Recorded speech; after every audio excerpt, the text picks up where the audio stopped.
नमस्कार दोस्तों, स्वागत है आपका अपने YouTube चैनल शिक्षा युग में। आज की इस क्लास में आप सभी को जीके जीएस के टॉप 50 वो क्वेश्चन कराएंगे जो आपके होने वाले एग्जाम के लिए बहुत ही महत्वपूर्ण हैं। इसलिए आप इस क्लास को पूरा देखकर जाएं और हमें वीडियो के लास्ट में कमेंट बॉक्स में लिखकर बताएं कि आपको क्लास कैसी लगी।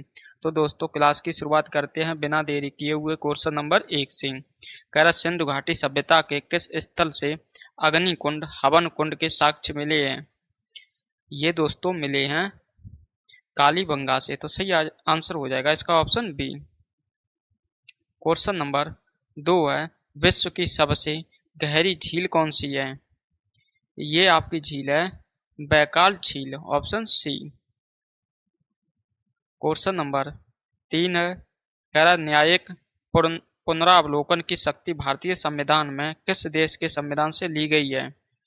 ये दोस्तों शक्ति ली गई है अमेरिका के संविधान से। तो राइट आंसर होगा इसका ऑप्शन बी। आप लोगों को इस क्लास में बढ़िया बढ़िया क्वेश्चन मिलेंगे, इसलिए आप क्लास को लाइक कर दें। क्वेश्चन नंबर 4 है, मानव शरीर में कुल कितनी मांसपेशियां होती हैं? दोस्तों एनसीईआरटी के अनुसार मानव शरीर में कुल जो मांसपेशियां होती हैं उनकी संख्या 639। राइट आंसर होगा ऑप्शन सी। क्वेश्चन नंबर 5 है, छऊ किस भारतीय राज्य का सबसे प्रसिद्ध लोक नृत्य और त्योहार है? साथियों, जो छऊ है ये मुख्यतः 3 राज्यों में मनाया जाता है, वेस्ट बंगाल, उड़ीसा और झारखंड में। लेकिन इसमें जो सही आंसर होगा वो हो जाएगा Orissa, option A. Question number 6 है, गुप्त वंश के किस शासक को भारत का नेपोलियन कहा जाता है? ये दोस्तों कहा जाता है समुद्रगुप्त को, ऑप्शन बी। इसे भारत का नेपोलियन कहा जाता है।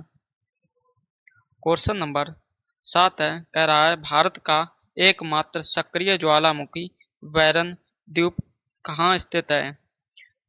दोस्तों, तो भारत का एकमात्र सक्रिय ज्वालामुखी जो बैरन द्वीप है वो स्थित है आपका अंडमान और निकोबार द्वीप समूह में, ऑप्शन बी।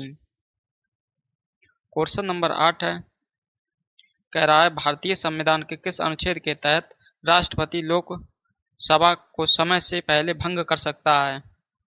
ये दोस्तों भंग कर सकता है अनुच्छेद 85 के तहत। तो राइट आंसर होगा इसका ऑप्शन सी।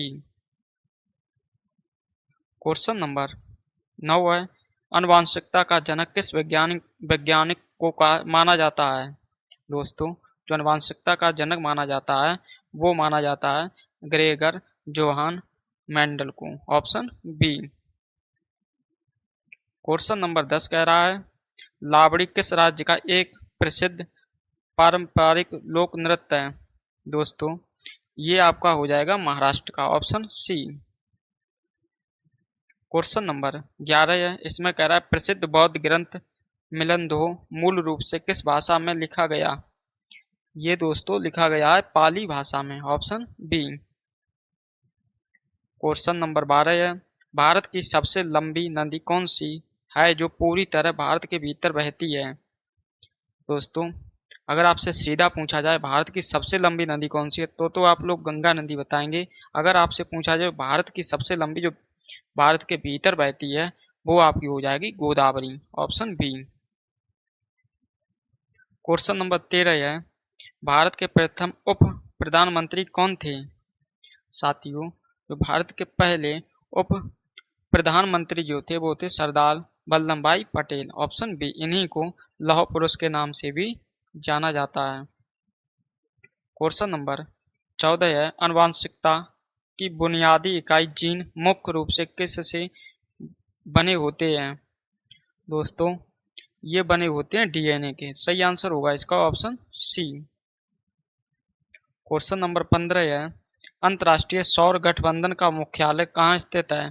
दोस्तों, एकमात्र विश्व का अंतर्राष्ट्रीय मुख्यालय जो कि भारत में स्थित है उसका नाम है सौर गठबंधन। तो सही आंसर हो जाएगा ऑप्शन ए, जो कि हरियाणा के गुरुग्राम में स्थित है। क्वेश्चन नंबर 16 है, कह रहा, गुलामों का गुलाम किसे कहा जाता है? आप लोग हमें आंसर बताएं। कुतुबुद्दीन ऐबक को कहा जाता है, इल्तुतमिश, बलबन या अलाउद्दीन खिलजी? तो दोस्तों जो गुलामों का गुलाम जो कहा जाता है वो कहा जाता है इल्तुतमिश को, ऑप्शन बी। क्वेश्चन नंबर 17 है, कह रहा है कर्क रेखा भारत के कितने राज्यों से होकर गुजरती है। दोस्तों जो कर्क रेखा है ये भारत के कुल 8 राज्यों से होकर गुजरती है, तो इसका सही आंसर होगा ऑप्शन सी। क्वेश्चन नंबर 18 है, स्वतंत्र भारत की पहली महिला लोकसभा अध्यक्ष स्पीकर कौन थी। यहाँ आपसे महिला पूछी गई है दोस्तों, तो वो हो जाएंगी आपकी मीरा कुमार। तो क्वेश्चन नंबर 18 का सही आंसर हो जाएगा Meera Kumar, option B. Question number 19 है, इसमें कह रहा है मधुमेह रोग के उपचार के लिए किस हार्मोन्स का उपयोग किया जाता है। ये दोस्तों उपयोग किया जाता है इंसुलिन का, ऑप्शन बी, जो कि अग्नाशय से निकलता है। क्वेश्चन नंबर 20 है, इसमें कह रहा है चंद्रगुप्त मौर्य के प्रधानमंत्री का पद किसे सौंपा था। दोस्तों आपसे पूछा गया है जो चंद्रगुप्त थे इन्होंने प्रधानमंत्री का जो पद है वो किसे सौंपा था। तो दोस्तों ये सौंपा था चाणक्य को, ऑप्शन बी, जिन्हें हम कौटिल्य भी कहते हैं। क्वेश्चन नंबर 21 है, पानीपत की पहली लड़ाई 1526 बाबर और किसके बीच लड़ी गई थी। दोस्तों आसान क्वेश्चन है, ये लड़ी गई थी इब्राहिम लोदी के बीच, जिसमें बाबर विजय हुआ था। क्वेश्चन नंबर 22 है, विश्व का सबसे बड़ा डेल्टा कौन सा है। ये दोस्तों डेल्टा है जो कि गंगा और ब्रह्मपुत्र नदी बनाती हैं, तो ये डेल्टा हो जाएगा सुंदरबन डेल्टा, ऑप्शन ए, जो कि वेस्ट बंगाल में पाया जाता है। क्वेश्चन नंबर 23 है, भारतीय संसद के कितने सदन होते हैं। दोस्तों जो भारतीय संसद है उसके 2 सदन होते हैं, एक होता है आपका राज्यसभा और दूसरा होता है लोकसभा। क्वेश्चन नंबर 24 है, कौन सा विटामिन आंवले में प्रचुर मात्रा में पाया जाता है। दोस्तों जो आंवला है इसमें जो प्रचुर मात्रा में जो विटामिन पाया जाता है वो आपका हो जाएगा विटामिन सी। क्वेश्चन नंबर 25 है, अगर पेरिस किस देश की राजधानी है। दोस्तों आप लोग आंसर बताएं फटाफट कमेंट बॉक्स में। ऑप्शन ए में फ्रांस, बी में स्विट्जरलैंड, सी में यूके और डी में स्पेन। तो साथियों जो पेरिस है ये राजधानी है फ्रांस देश की, ऑप्शन ए। क्वेश्चन नंबर 26 है, अरे बंगाली नाटक नील दर्पण के लेखक कौन है। साथियों जो नील दर्पण है इसके लेखक हैं दीनबंधु मित्र, ऑप्शन बी।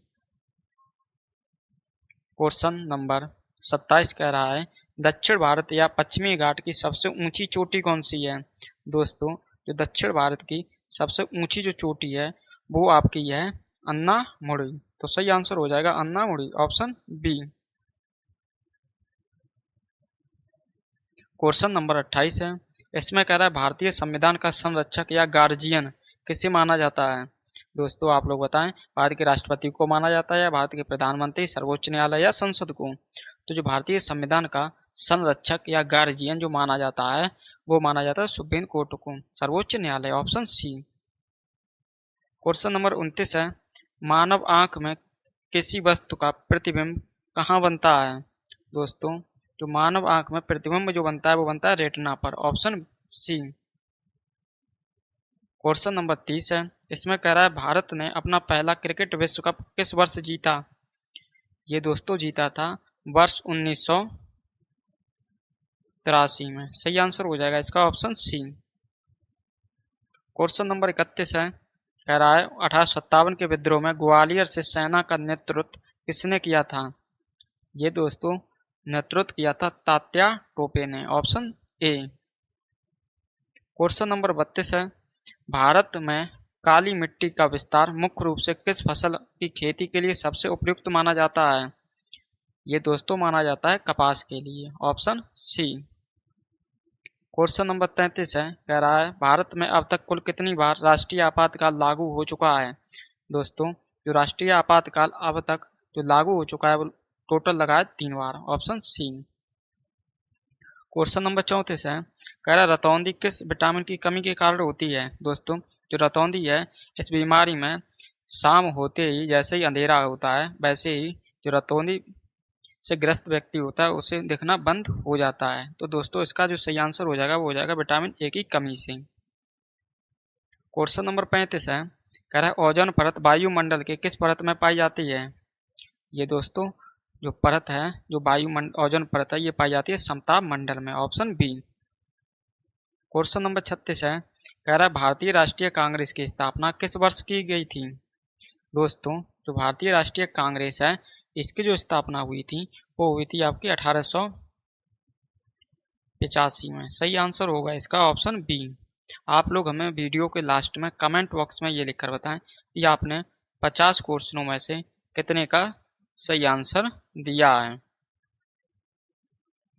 क्वेश्चन नंबर 37 है, इसमें कह रहा है माचू पिच्चू नामक प्रसिद्ध ऐतिहासिक और पर्यटन स्थल किस देश में स्थित है। ये दोस्तों अच्छा क्वेश्चन है ज्योग्राफी का, जो कि स्थित है पेरू में, ऑप्शन बी। क्वेश्चन नंबर 38 है, कह रहा है भारतीय संविधान के किस अनुसूची में राज्यों और केंद्र शासित प्रदेशों की सूची दी गई है। दोस्तों अनुसूची है पहली, उसमें राज्यों और केंद्र शासित प्रदेशों की बात की गई है, तो सही आंसर हो जाएगा इसका ऑप्शन ए, पहली अनुसूची में। क्वेश्चन नंबर 39 है, कह रहा पौधों में जल के परिवहन के लिए कौन सा ऊतक जिम्मेदार होता है। दोस्तों जैसे ये पौधा है, इसके जल के परिवहन के लिए जो ऊतक होता है, जल ऊपर की ओर जाता है, उसके लिए ऊतक जो काम टिश्यू काम करता है वो है जाइलम, आपका ऑप्शन बी। अगर आपसे पूछा जाए कि खाना को पूरे पौधे में कौन पहुंचाता है, तो दोस्तों वो टिश्यू हो जाएगा आपका फ्लोरम, ऑप्शन बी। क्योंकि पत्तियों में भोजन बनता है, तो इसलिए इसका काम है खाना को पूरे वृक्ष के शरीर तक पहुंचाना या भाग तक पहुंचाना। क्वेश्चन नंबर 40 है, भारत का सबसे पुराना और पहला राष्ट्रीय उद्यान नेशनल पार्क कौन सा है। बढ़िया क्वेश्चन है दोस्तों, ये क्वेश्चन है आपका Jim Corbett National Park, option B, जो कि वर्तमान में इसका नाम बदल दिया गया है। अब नाम रख दिया गया है रामगंगा नेशनल पार्क, जो कि रामगंगा नदी के किनारे स्थित है। क्वेश्चन नंबर 41 है, कह रहा वर्ष 1929 के लाहौर अधिवेशन में पूर्ण स्वराज के लक्ष्य घोषित करने वाले कांग्रेस अध्यक्ष कौन थे। दोस्तों ये थे आपके Jawaharlal Nehru, option B. Question number 42 है, इसमें कह रहा है विश्व का सबसे बड़ा सबसे गहरा महासागर कौन सा है। ये महासागर है आपका प्रशांत महासागर, ऑप्शन सी। क्वेश्चन नंबर 43 है, कह रहा मौलिक अधिकारों को लागू करने के लिए न्यायालय द्वारा क्या जारी किया जाता है। दोस्तों इसके लिए जारी न्यायालय करता है writ, option B. Question number 44 है, कह रहा निम्नलिखित में से कौन सी हवा में सबसे अधिक मात्रा में मौजूद है। दोस्तों आप लोगों को पता होगा यह है नाइट्रोजन, जिसका प्रतिशत है 78%, ऑप्शन सी। क्वेश्चन नंबर 45 है, कह रहा है अर्थशास्त्र में 1998 का नोबेल पुरस्कार किसे मिला। ये दोस्तों मिला है एक भारतीय है, वो है Amartya Sen, option D. Question number 46 है, कह रहा है 1939 में कांग्रेस छोड़ने के बाद सुभाष चंद्र बोस ने किस नए दल की स्थापना की थी। ये दोस्तों दल था आपका Forward Bloc, option B. Question number 46 का जो सही आंसर हो जाएगा आपका ऑप्शन बी वाला फॉरवर्ड ब्लॉक। क्वेश्चन नंबर 47 है, कह रहा है पृथ्वी के बिल्कुल मध्य से गुजरने वाली काल्पनिक रेखा जीरो अक्षांश को क्या कहते हैं। दोस्तों इसे कहते हैं भूमध्य रेखा या विषुवत रेखा, ऑप्शन सी। क्वेश्चन नंबर 48 है, कह रहा संविधान के किस संशोधन द्वारा शिक्षा के अधिकार को मौलिक अधिकार बनाया गया। साथियों अगर आपको कभी भी किसी भी सब्जेक्ट पर रिवीजन करनी हो तो आप लोग हमारे चैनल पर आकर रिवीजन कर सकते हैं, क्योंकि आपको यहाँ डेली एमसीक्यू के माध्यम से सभी से एक एक दो क्वेश्चन लेकर एक पीडीएफ तैयार करते हैं, जो कि क्वेश्चन होते हैं पीवाईक्यू, और उन्हीं के माध्यम से आप अपनी अच्छी रिवीजन कर सकते हैं। तो दोस्तों क्वेश्चन नंबर 48 का जो सही आंसर हो जाएगा वो हो जाएगा 86वां संविधान संशोधन के द्वारा 2002 में। क्वेश्चन नंबर 49 है, कह रहा हवा की तीव्रता मापने की इकाई क्या है। दोस्तों जो हवा की तीव्रता हम लोग मापते हैं वो उसे कहते हैं anemometer, option D. Question number आखिरी है, क्वेश्चन नंबर 50। इस क्वेश्चन का आंसर आप लोग हमें कमेंट बॉक्स में लिखकर बताएंगे सभी लोग। कह रहा अर्थशास्त्र के क्षेत्र में नोबेल पुरस्कार पाने वाले पहले भारतीय व्यक्ति कौन थे। क्योंकि आप लोगों को हम बता चुके हैं, तो दोस्तों आप लोगों को हमने जीके जीएस के टॉप 50 क्वेश्चन करा दिए हैं। अब आप लोग हमें बताएं कि आपको क्लास कैसी लगी। अगर क्लास पहली बार आप ले रहे थे तो आप लोग क्लास को लाइक करें और अपने दोस्तों के साथ विशेष शेयर करें। चैनल सब्सक्राइब ना किया हो तो आप लोग चैनल को भी सब्सक्राइब कर लें। तो दोस्तों, इन्हीं बातों के साथ इस क्लास को यहीं समाप्त करते हैं। मिलते हैं आपको नेक्स्ट क्लास में। तब तक के लिए आप सभी को जय हिंद, जय भारत।